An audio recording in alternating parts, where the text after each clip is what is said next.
Hi, welcome everyone. I am Dr. Rajkumar from School of Physics and Material Science, Thapan Institute of Engineering and Technology, Patiala.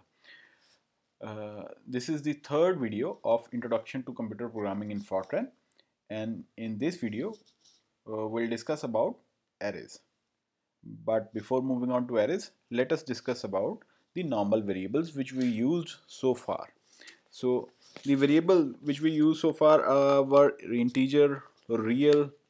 They are also called scalar or ordinary or unsubscripted variables. That is, each variable name store only one numeric value. For a list of variables, for example, of say some class which has 100 students, separate variable names are required for each of the student. For storing, for example, the marks of each student, you need separate 100 variables. So this not only increases the effort required in writing the computer program, but one can come across difficulties in handling different variable names as well. So it is quite easier to use an array to represent several variables of same class means same data type. Thus, array is a collection of homogeneous data elements referenced by subscripted or indexed variable. Alright, so let us begin with the arrays. What is an array? Array is used to store a collection of data. Array can store a fixed size sequential collection of elements of same type. More useful to think of an array as a collection of variables of similar type, similar data type. Array can be one dimension like vectors. Array can be two dimension like matrices. Fortran allows you to create up to 7-dimensional array. All arrays consist of contiguous memory locations, means they are sharing the same data type and same variable name. The lowest address corresponding to first element and highest address corresponding to the last element of the array. Let us consider an example. We have an array whose name is number, and suppose we have 100 students in a class. Then what an array whose name is number we can define for 100 students. It is similar to defining a different cell, like here I am showing number 1, then number 2, number 3, number 4, and so on. So all the cells, they are sharing the same name, number. So this is the name of the matrix, and this is the example of one dimension array having only one row and 100 columns. 100 column means each column for each student. So, and these 1, 2, 3, 4, so on, they are subscripted variables. So number 1 means you can store marks of first student here, then in second you can store marks of second student, and third, fourth, so on. So you don't need to tackle with the names of 100 student and its corresponding variable. So handling array instead of handling 100 variables is easy. Now, how you can declare an array in Fortran? Type of an array can be either real or integer. Arrays are declared with dimension attribute. For example, let us consider we declare a one-dimension array named number of real numbers, that is data type of array named number is real, containing 5 elements, means there are only 5 cells in a row, 5 columns in a row. So there are two ways of defining an array. First one, we have to define the dimension of array. Dimensions mean how much memory locations or how much cells or rows and columns it can occupy. So dimension, name of array, it is number here, then in bracket we have size of array or dimension of array. So here we define only 5 elements because we need array of 5 size only. Then next is we have to define the data type of matrix as well, array as well. So we need array to be real, so real name of array. So this is the set of 2 statements for defining data type and dimension of array. You can also use a single statement for doing these 2 statements. So simply you can write real name of matrix in bracket dimension of matrix. So real number 5, this single statement is equal to the 2 statements here. So the individual element of arrays are referenced by specifying their subscripts. I have already explained it by 1, 2, 3, 4, so on. The first element of array has a subscript of 1. The array numbers contains 5 real variables. So here we have defined only the size of 5. So it has 5 real variables, number 1, number 2, 3, 4 and 5. All these 5 variables are sharing the same name, differentiated by their subscripted variable 1, 2, 3, 4 and 5. Now if we want to create 2-dimension array, say we consider an example of 5 by 5, say m by n or 5 by 5, any example you can take. 2-dimension array of integer type named matrix. So in this statement we have defined name of array should be matrix, its data type should be integer, and it is a 2-dimension array, and size of array should be 5 into 5, means 5 rows 5 columns. So simple statement is integer name of array matrix in bracket 5 comma 5. If it is 1 dimension it would be only 5 only, but it is 2 dimensions, so 5 comma 5. You can also choose different rows and columns as well. It is not necessary that rows and column should be same. It can be 3 in comma 4, 1 comma 2, and any combination of numbers. So this is how we initialize, define array. Now we have to initialize the array. Initialization means giving the values to the elements of array. So firstly, values can be assigned to individual members, like if I give define the memory location directly by using name and subscripted variable. Say I say number in bracket 1 is equal to 2.0, simply. So this 2.0 number will be stored in the memory location whose name is number and is defined by a subscripted variable 1. So next is we can also use loop for initializing the array. For example, here I use do and do loop. So do and do, how much iterations you need? You need I from 1 to 5, since it is a we are using an example of a 1-dimension array whose dimension is 5. So we start from 1 and with the steps of 1 we move to 5. So number in bracket I have put the counter I is equal to its value, any random value, I into 2, say for example, and n2. So this loop will execute 5 times, and each time it will assign values to the array with different subscripted variables. Then we can also define 1-dimension array element directly by assigning values using a shorthand symbol called array constructor. Simply write number, which is name of the array, is equal to, in bracket and backslashes we defined 5 different numbers, or 5 numbers, any numbers separated by comma, for feeding this array.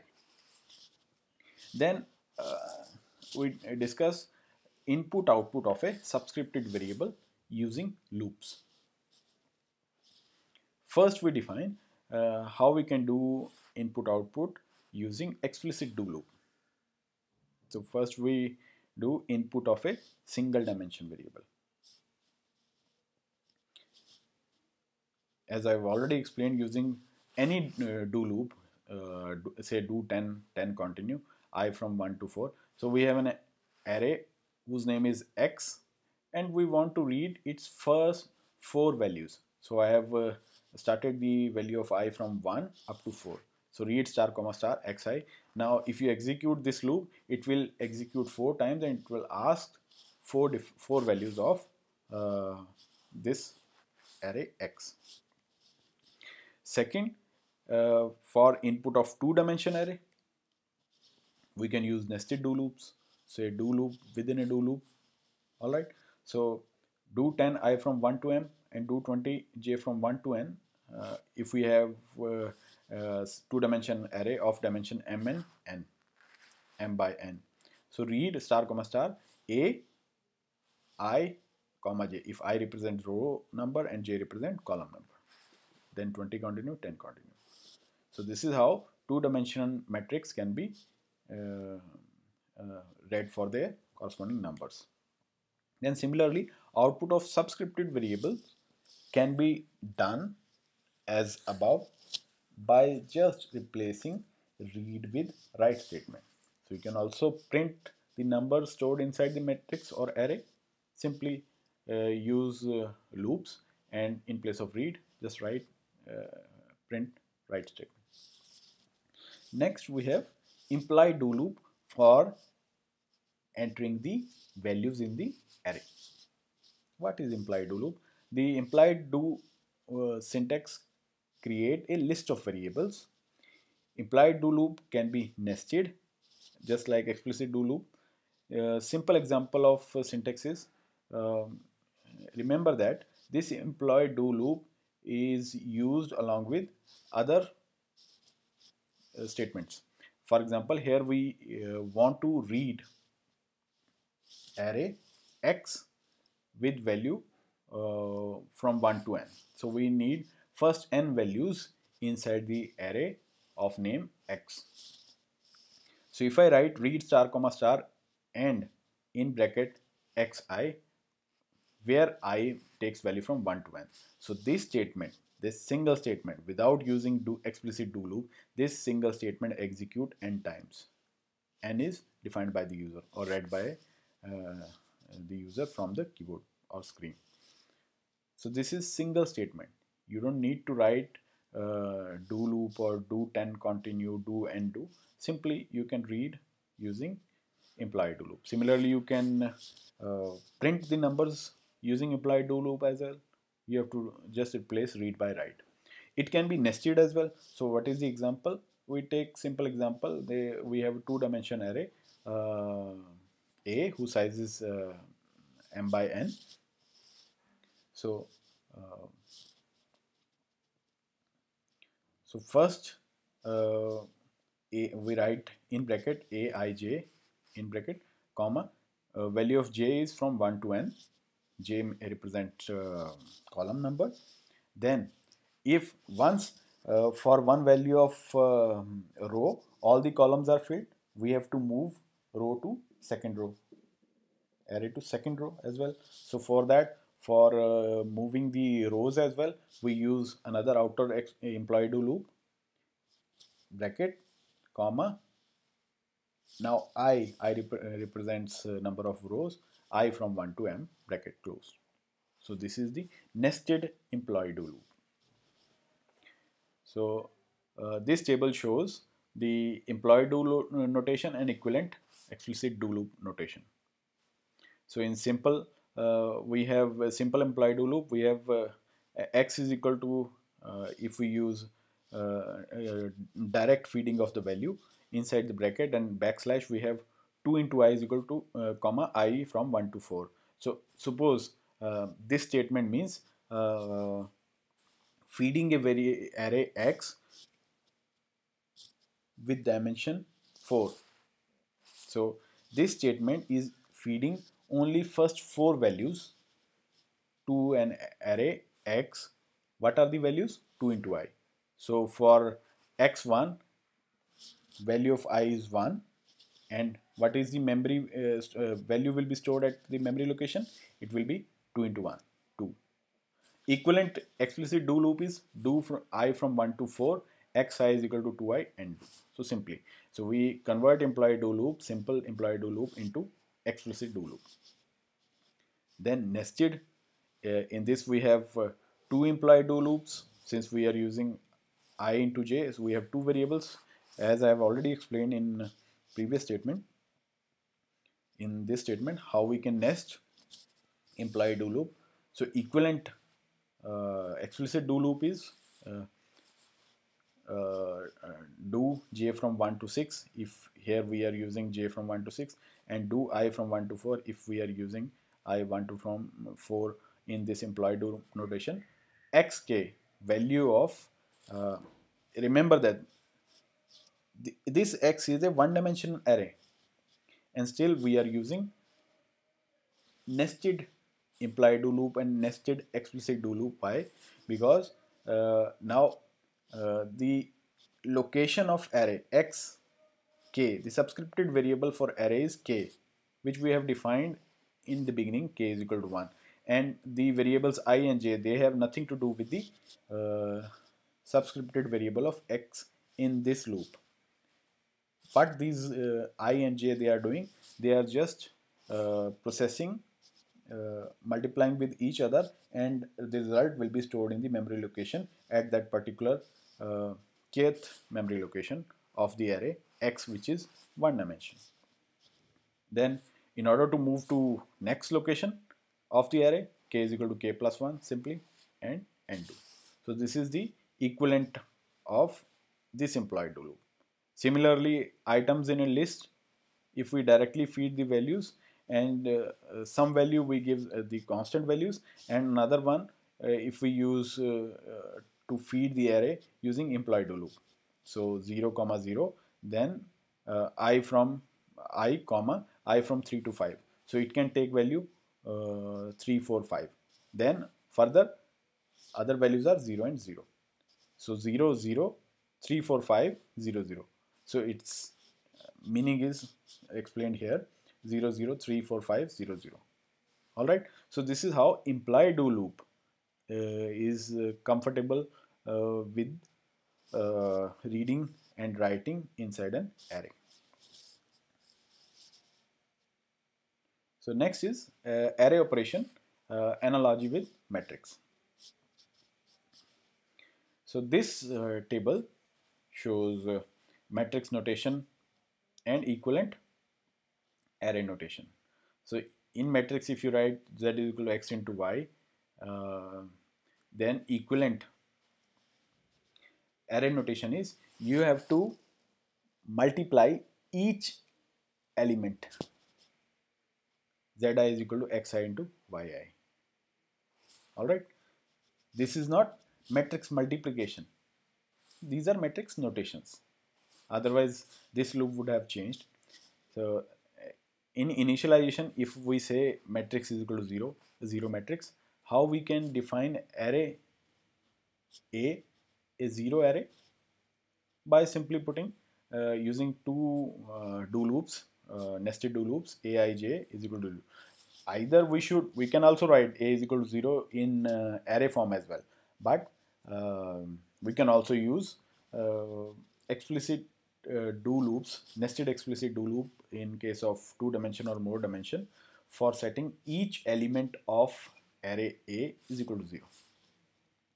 Then element wise, z is equal to sin x is an array, so simply each element of this array zi is equal to sin of xi, another xi is another array, and you have to take sign of each value of this array x and assign those values to the new array z. Then element wise, another function is z is equal to maximum of 100 x and y. These are numbers, and there are arrays x and y as well in matrix form. Equivalent matrix form is do I from 1 to 4. For example, it has 4 elements only. The array x and y, it has 4 elements, for example. So what zi represents? Zi represents the array z, and the value at array z at ith location is equal to maximum of a constant number 100 and another number stored it in array x at ith location, another array y at ith location. So maximum of these three numbers will be stored in this array. So the following example demonstrate the concept discussed. So we have discussed about what is an array, what is its significance, how we can read or read the values of an array, how we can write the values of an array onto the screen. So this is a simple program which describes the use of different loops for reading and writing the values of array. So in this program, I defined a one-dimension array number whose dimension is 5 and data type is real. Another two-dimension array matrix whose data type is integer and size is 3 by 3. All right. So in this box, I have assigned some values to array number. So we have defined its dimension as 5. So do I from 1 to 5. Remember that it is not necessary that if you define dimension as 1000, so you have to enter 1000 values. You can take lesser values as well. All right. So this is the maximum dimension, maximum size you have defined, means this much of memory locations are assigned to matrix array numbers. You can also use lesser numbers of memory location as well. No one is stopping you. So do I from 1 to 5, I need to enter 5 numbers in the one dimension array numbers. Value is I into 2 simply. In next box, I want to display those arrows, those values. So in first, I have used simply explicit do loop, do and do. And if I want to display, I again use the same loop, do and do. Simply I say write star comma star number and a subscripted variable who is changing with the change of I. Then third box, assigning some value to array matrix.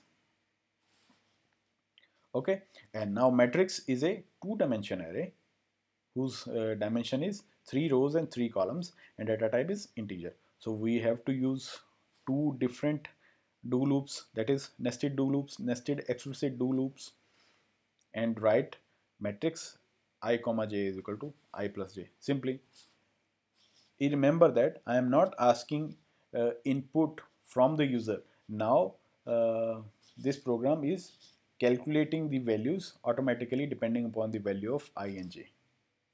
Alright, now if you want to display these values in the matrix array whose name is matrix, simply again in explicit nested do loop, simply write star comma star matrix ij. This will display the values. You can also simply write numbers is equal to in square bracket and backslash. You can assign simple 5 values separated by comma and display using a do loop, simple do loop, because it is one dimensional. It is write star comma star numbers I. Stop the program and end the program. When you execute this program, it will show 2, 4, 6, 8, 10 from the second block, because you are writing onto the screen. What you are writing? You are writing an array numbers and its values. What are its values? Its value are at first location. We read from here. At first location I is equal to 1. So numbers at first location is equal to 1 into 2. It means 2. So finally first value is 2. Then second value is I becomes 2. So 2 into 2. At second location, value becomes 2 into 2, 4. At third location becomes 6, 3 into 2, 6. Then 4 into 2, 5 into 2. Alright. Then these are 2, 3, 4, 3, so on. These are the values of two-dimension array matrix. How many values are there? There are 1, 2, 3, 4, 5, 6, 7, 8, 9 values. Alright. 9 values are there because we have used 3 by 3 array. 3 rows, 3 columns mean 9 values, 9 cells, 9 locations. So what are the values? Its values are I plus j. So at first I is 1, j is 1. So I plus 1 plus 1 becomes 2. Then again for I is equal to 1, j can take value 2. So I plus 2 becomes 3. Then for value of I is equal to 1, j can take value 3 as well. So 1 plus 3, 4. So 2, 3, 4 for inner do loop. Then now I can take value 2 as well. So for value of I is equal to 2, j can take value 1. So 2 plus 1 becomes 3, 4 and 5, so on. So this is how it prints the value. Similarly, the numbers shown here, they are 1.5 to 3.2, 4.5, 0.89, 9, 7.1. These are the numbers displayed using this explicit do loop. Now you see the difference here. You entered the number 1.5, it is 1.5. You entered number 3.2, it is 3.2000005. It this location takes a garbage value at this decimal place. Then 4.5, as it is, there is no garbage value here. For 2.9, it is writing it as 0.89999976, depending upon the format it is using. Then for 7.2, it is using 7.19999, approximately 7.2. Let us consider another program, write a program to find sum of n numbers using arrays. So I have written this program using different loops, different types of loops, say do and do 10 continue, and imply do loop. So I have defined an array X of dimension 20. It is of real type, and variable sum1, it is also a real. So I have asked the user enter n, the number of data points, and stored it in a variable n using read *** n command. Then in next block, assigning values to array using do and do.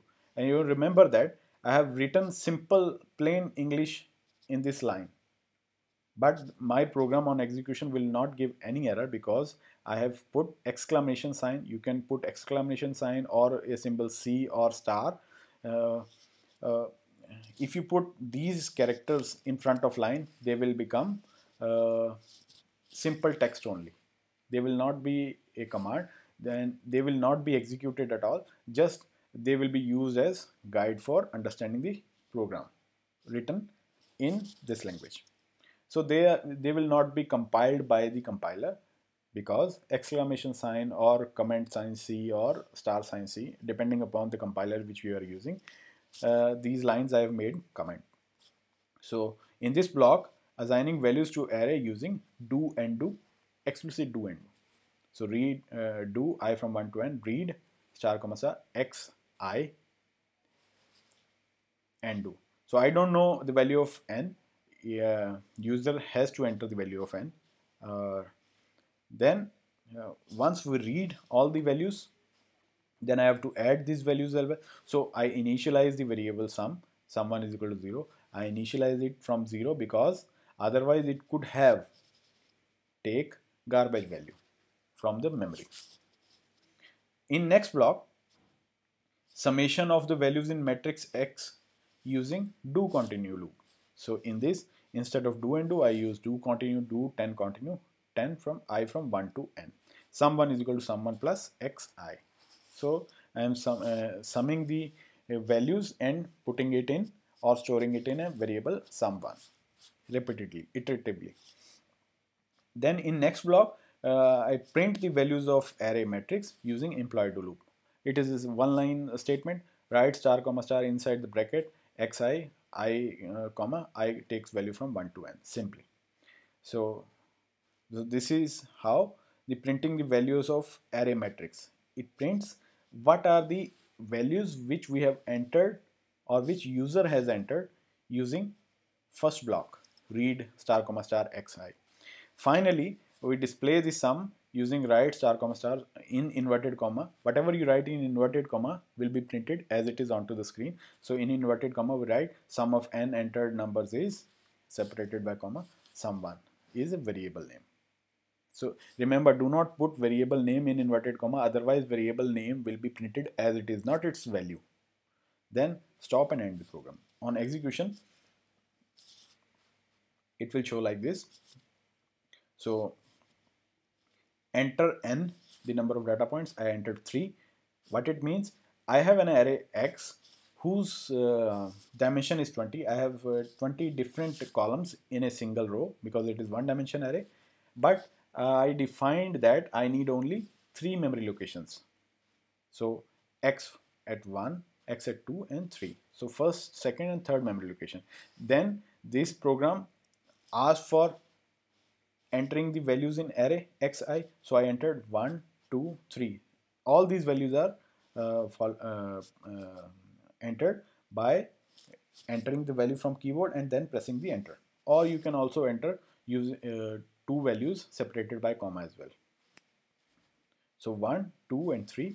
Then it prints the value. This program prints the value 1, 2, 3 because we asked the program to print using Imply Do Loop. Then finally, sum of n entered number is, we entered number 1, 2, 3. So sum of these 3 numbers is 6. So sum of n entered number is 6. So simply this program, I've used explicit do and do loop, explicit do and continue loop, and Imply Do Loop for reading and writing in an array. So in this video, we have discussed in detail about the arrays, their significance, input output using loops, various kind of loops, explicit do loops, Imply Do loops, and what are the significance of Imply Do Loop with respect to explicit do loop while doing reading and writing in an array. So in next video, we'll discuss about the subprograms, function subprograms, statement functions, subroutines, and input output using files, data files. So thank you for watching the video.